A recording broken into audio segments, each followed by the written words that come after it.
Assalamualaikum warahmatullahi wabarakatuh. Hai teman-teman, perkenalkan nama saya Farmin Mobihu dengan NIM 221424081 dari kelas D, jurusan Ilmu Hukum Kemasyarakatan Prodi PPKN dari Fakultas Ilmu Sosial Universitas Negeri Gorontalo. Video ini saya buat untuk memenuhi tugas mata kuliah Ilmu Negara dengan dosen pengampuh Bapak Dr. Roni Lukum SPD MSc dengan judul materi Bagaimana Kekuasaan Dijalankan dalam Negara. Kekuasaan negara adalah kemampuan pemerintah membuat, menjalankan, dan menekankan aturan agar tujuan negara tercapai. Penting untuk mengetahui cara kekuasaan dijalankan untuk menilai derajat demokrasi atau otoritarianisme. Kekuasaan negara, pengertian, sumber, pembagian, mekanisme, dan penerapannya. Yang pertama, pengertian kekuasaan negara. Kekuasaan negara merupakan kemampuan pemerintah untuk membuat, menjalankan, dan menekankan aturan demi mencapai tujuan negara. Kekuasaan tidak hanya dipahami sebagai wewenang formal, tetapi juga mencakup 3 unsur penting: wewenang ilegal yang diberikan oleh konstitusi dan undang-undang, kapasitas administratif dalam bentuk birokrasi yang melaksanakan kebijakan, serta kemampuan mempengaruhi perilaku masyarakat yang muncul dari legitimasi publik. Ketiga aspek ini menentukan seberapa efektif kekuasaan dijalankan dalam praktik. Fungsi utama kekuasaan negara dapat dibagi menjadi tiga. Pertama, fungsi utama kekuasaan negara dapat dibagi menjadi 3. Pertama, fungsi legislasi, yaitu pembuatan aturan atau undang-undang. Kedua, fungsi eksekutif, yakni menyelenggarakan administrasi pemerintahan dan implementasi kebijakan publik. Ketiga, fungsi penegakan hukum yang meliputi proses peradilan, pemberian sanksi, dan menyelesaikan sengketa. Pemahaman atas cara kekuasaan dijalankan sangat penting untuk menilai apakah suatu negara cenderung demokratis atau otoriter. Secara kekuasaan diterapkan berpengaruh pada kebebasan sipil,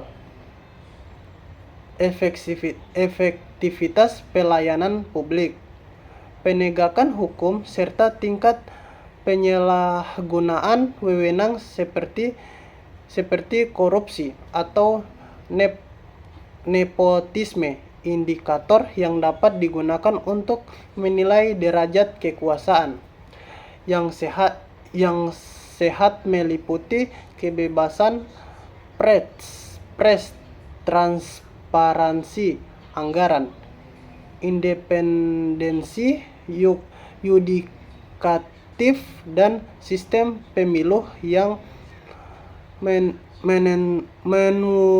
memungkinkan pengertian kekuasaan secara bebas.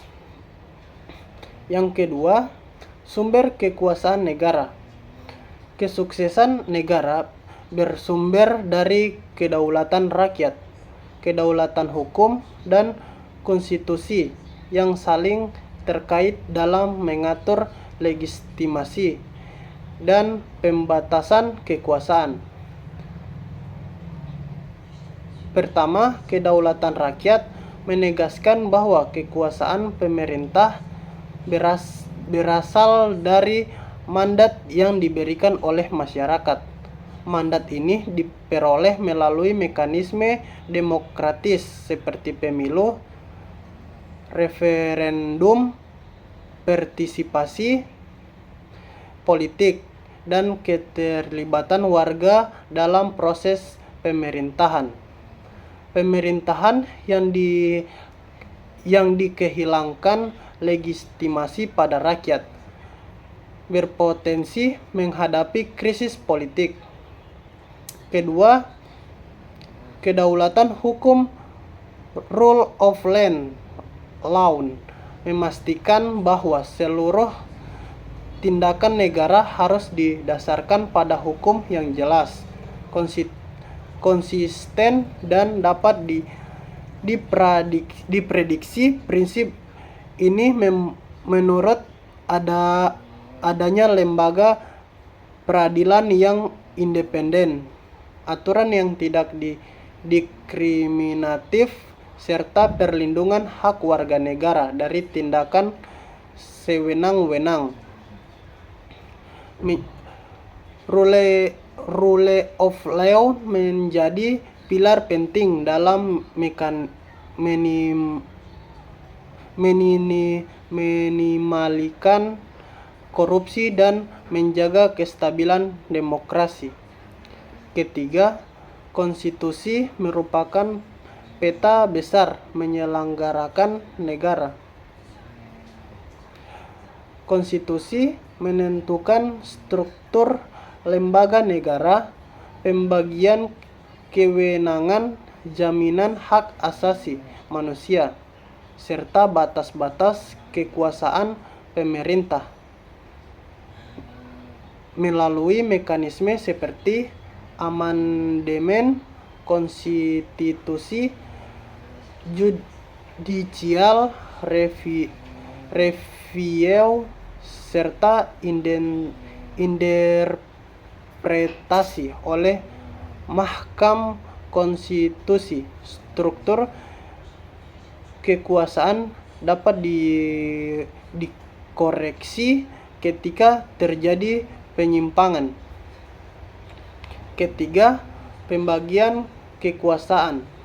Pembagian kekuasaan meningkatkan gagasan Montesquieu untuk mencegah tirai dan konsentrasi kekuasaan dalam suatu tangan.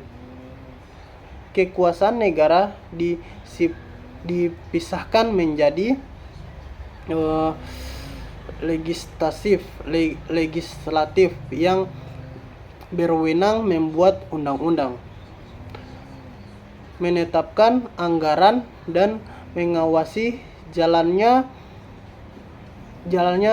pemerintahan. Mekanisme pengawasan dilakukan melalui hak interpelasi, hak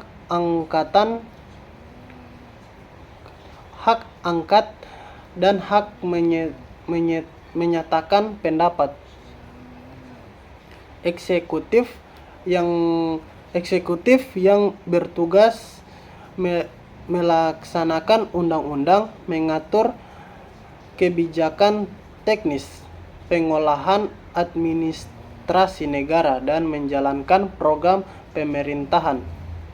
Efektivitas eksekutif sangat berhubungan pada kapasitas birokrasi dan kualitas kebijakan publik. Yudikatif yang berperan menginterpretasikan hukum, menyelesaikan sengketa, dan memberikan keputusan berdasarkan ketentuan hukum yang berlaku. Untuk menjadi keadilan kekuasaan, kehakiman harus independen dari tekanan politik. Hubungan antara tiga cabang kekuasaan ini bersifat interaktif. Legislatif membuat aturan, eksekutif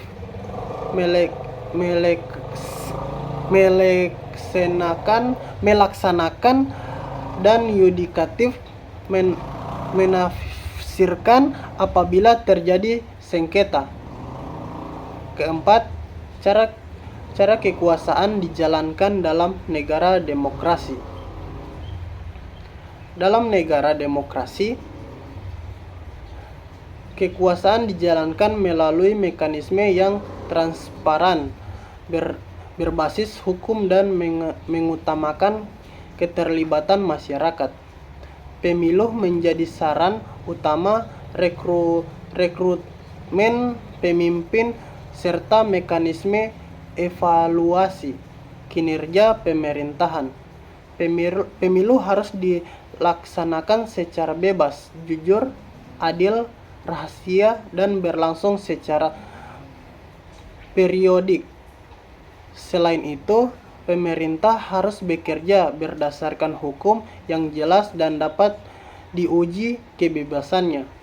Pengawasan kekuasaan dilakukan oleh berbagai lembaga seperti parlemen, auditor negara, ombudsman, serta lembaga non-pemerintah seperti LSM dan media. Sementara itu, partisipasi publik memberikan kesempatan kepada masyarakat untuk mengawasi dan mempengaruhi kebijakan melalui demokrasi. Konsultasi publik seperti mekanisme perencanaan pembangunan hingga platform aduan digital. Yang kelima, mekanisme Charles ad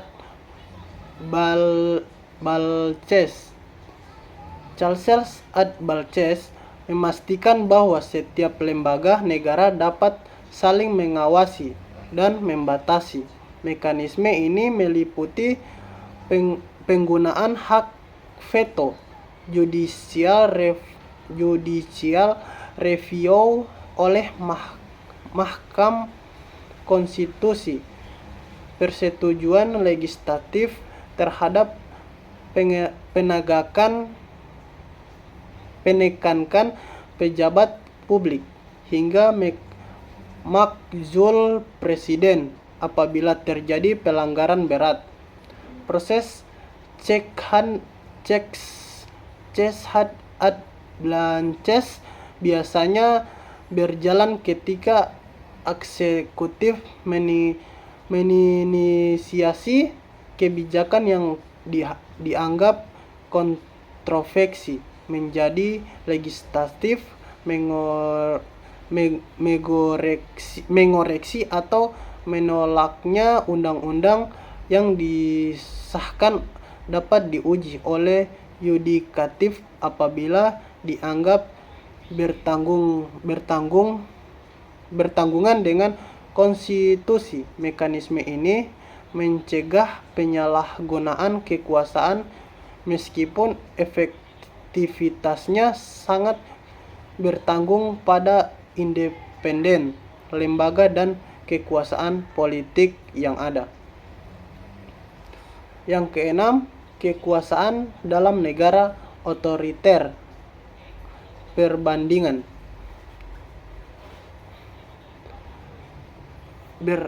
Berbeda dengan negara demokrasi, negara otoriter memiliki kekuasaan yang terpusat, kebebasan sipil dan lembaganya, pengawasan lembaga.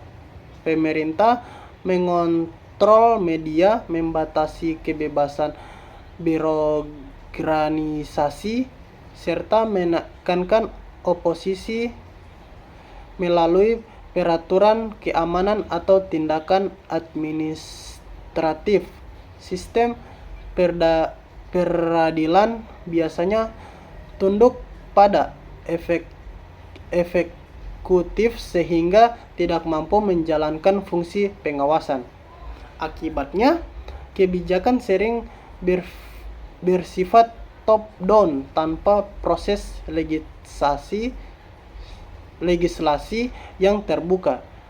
Risiko terjadinya korupsi, penyalahgunaan kekuasaan, dan pelanggaran hak asasi sangat tinggi. Beberapa negara menjalankan pemilu tetapi tanpa kompetensi yang bebas sehingga sering dibuat demokrasi iliberal. Yang ketujuh, prinsip-prinsip good governance. Agar kekuasaan negara berjalan dengan baik, prinsip good governance harus diterapkan. Prinsip-prinsip meliputi transparansi, yaitu keterbukaan informasi, mengenai proses kebijakan dan penggunaan anggaran. Akuntabilitas, yakni pejabat publik dapat dipertanggungjawabkan secara politik maupun hukum. Kapasitas hukum berupa aturan yang jelas, konsisten, dan tidak diskriminatif. Efisiensi dan efektivitas, yaitu pemanfaatan sumber daya secara optimal. Partisipasi melalui keterlibatan publik dalam penyusunan kebijakan. Keadilan berupa perlindungan bagi seluruh kelompok, termasuk kelompok rentan. Prinsip-prinsip ini menjadi indikator penting dalam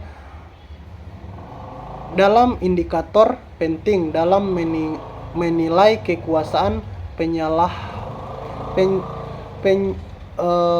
penyelenggaraan negara. Yang ke-8, penerapan kekuasaan negara di Indonesia. Dalam konteks di Indonesia, pembagian kekuasaan tercermin melalui peran Presiden, DPR, MK, dan lembaga independen seperti KPK. Presiden berfungsi menjalankan kebijakan, menyusun anggaran, serta memimpin kabinet. DPR membuat undang-undang, menetapkan APBN, dan mengawasi eksekutif. Mahkamah Agung berwenang mengenai perkara perdata, pidana, dan administrasi, sedangkan Mahkamah Konstitusi melakukan pengujian hukum terhadap UUD, menyelesaikan sengketa hasil pemilu, dan memutuskan pembubaran partai politik. KPK berperan mencegah dan menindak korupsi sehingga menjadi elemen kunci dalam menjadi integratis kekuasaan. Integritas lembaga-lembaga tersebut menunjukkan bahwa kekuasaan di Indonesia dijalankan melalui koordinasi sekaligus pengawasan agar terhadap berada dalam jalur konstitusi. Yang ke-9, kesimpulan. Kekuasaan negara bukan hanya persoal siapa yang menjadi wewenang, tetapi bagaimana wewenang itu dikelola, dibatasi, dan diawasi. Penyelenggaraan kekuasaan yang efektif membuat sumber legitimasi yang kuat,